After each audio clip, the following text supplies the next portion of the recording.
Hey guys, how's it going? So I know there's a lot of situations where people are joining our Zoom rooms and Zoom meetings that aren't supposed to be there. We want to avoid this and keep our Zoom space a safe space for anyone joining. So what we're going to do is authenticate our users. Let me show you how to do that in the settings.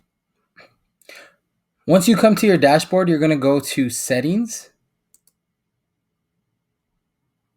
And we're going to scroll down to make sure that only authenticator users can join meetings. Make sure that is turned on. If it's not blue, that means it's off. So make sure it's blue. You're going to see that it says Aspire students only. That is already set for us as a default. So from here, we're not done. We have to scroll back up, go to our meetings, and find the meeting that you want users to authenticate themselves. So we're going to select this meeting. We're going to go to edit. We're going to edit all the occurrences.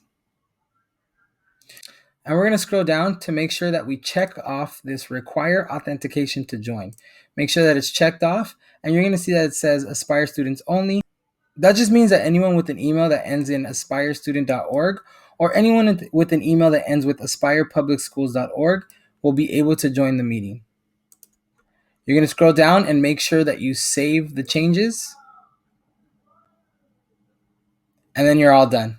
If you have any questions, please feel free to reach out to me. Thank you for watching, guys.